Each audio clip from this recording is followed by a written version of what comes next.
Nung nalapitan na namin, nakita ko po na may malaki palang katawan. Kaya binalikan ko po. At nung sinampa na namin, sabi ng kasama ko, bomba pala. Teka muna, bumaba, nakalutang ba siya nung nakita nyo? Ang lumulutang po ay yung dulo Ito, na ito, kulay ito, pula. ito. Ayun, Mr. Rodney Valenzuela. Okay.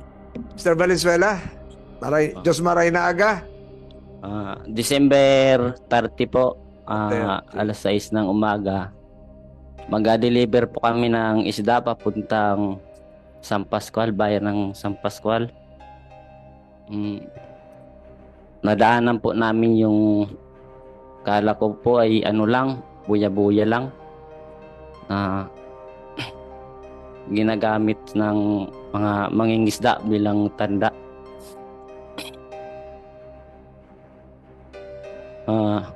Nung nalapitan na namin, nakita ko po na may malaki palang katawan. Kaya binalikan ko po. At nung sinampa na namin, sabi ng kasama ko, bomba pala. Teka muna, bumaba, nakalutang ba siya nung nakita nyo? Ang lumulutang po ay yung dulo na kulay pula. Itong pinaka... Parang antena po. May antena siya. Opo. Okay, nakalutang.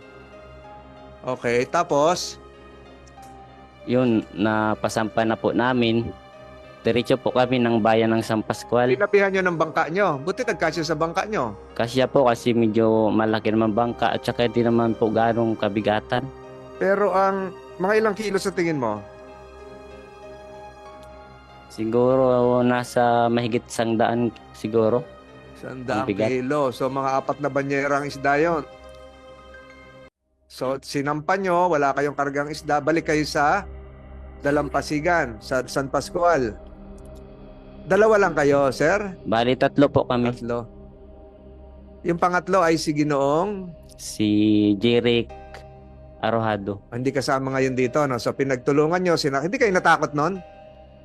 Hindi pa po kasi hindi naman namin alam kung ano. Yung kinukwento ko na parang meron siyang kadenang maliit na kulay dilaw. Nakakita kayo nun? Wala po. Wala siya. Siguro natanggal kasi sinasabi nila yung kadenang ganon na maliit na chain, tanikala, ay pag hinila ay sasabog.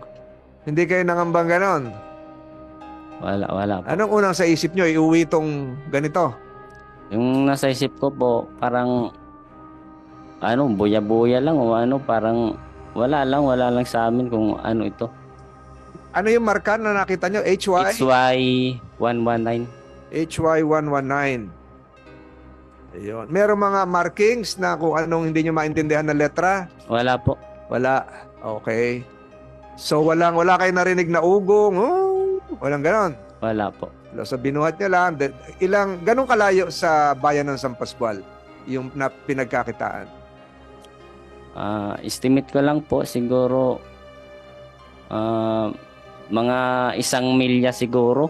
O mga kalating milya galing Iniwaran papuntang San Pascual. So malapit na sa beach? Malapit po sa Isla Iniwaran. Okay. Tapos, hindi siya nakasadsad sa baba? Hindi po kasi medyo malalim. So nakalutang siya sa gitna? Nakalabas lang yung antena? Ganon? Opo. Ganon kahaba yung antena? Mga 3 roller siguro. 3 feet, 3 roller. So, buong-buo yun, sinampan nyo, dinala nyo sa bangka, pumunta kayo sa Dalampasigan. Pagdating sa beach, anong ginawa nyo? Hanap ng pulis o... Hindi po, diretso po kaming bayan para ibinta yung isda. May isda po kaming dala. Paano yung drone, yung submarine? Iniwan nyo lang sa bangka? Opo. Ha? So, wala naiwan sa bangka na hindi nyo pinagkatiwala na bantayan nyo muna yan, baka kung ano yan, ha? Wala, ganon. Hindi, ako po ang nakabantay, sila yung nagbenta ng isda. Binenta nila yung isda. So naiwan ka, Sino ang nag-report sa munisipyo o sa pulis?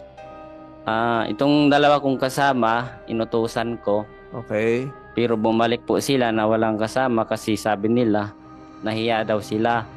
Oho. At baka daw wala pagalitan lang kasi baka lang walang kwentang bagay. Kaya sabi ko, So, hindi sige. kayo nag-report sa pulis? Hindi po, bumalik po kami ng Iniwaran. Walang Coast Guard doon? Walang istasyon ng Coast Wala Guard? kasi maaga-maaga pa po, wala pa Pero may gaanong istasyon tao. talaga ng Coast Guard doon, meron. Meron po. Wala kayo nakitang kawani ng Coast Guard? Ewan ko po sa inutusan kong dalawa kasi Ito, nung nasa bangka nyo, dumunta kayo sa beach, sa Dalampasigan, hindi naman pinagkaguluhan to ng mga nag-uusyoso. Kung ano yung huli nyong isda. Ba't nakita po ito sa beach nung binalik na namin. Oo. Bali, inuwi pa namin para sa mga barangay official. Binuhat nyo, dala-dala nyo sa barangay. Wala, hindi ko pa namin ginalaw sa bangka. Okay. So yung tao, hindi pinagkaguluhan yan? Pinagkaguluhan nga po. Ayun. Tuloy na sisi ako, sabi daw, bomba daw. Bomba Oo, na, pinasampa pa. Oo, medyo delikado nga. So, hindi ka kinabahan. So, kailan ka nakakita ng opisyal ng barangay, pulis, kagawad? Wala ka nakausap? Di, meron po, yung barangay official. Sila po ang pinicturean po nila at saka isinin sa PNP police. Tapos na-confirm nila na PNP ng Iniwaran, ng San Pascual San po. Pascual. Na-confirm nila na pala, drone. Yun sabi ng kung pwede, sabi ng police kung pwede daw, ihatid ko na lang po sa bayan ng San Pascual ulit pabalik. So, sakay uli sa bangka. Opo. Nakikita mo yung mikropono mong yan? Yan, may ilaw na pula.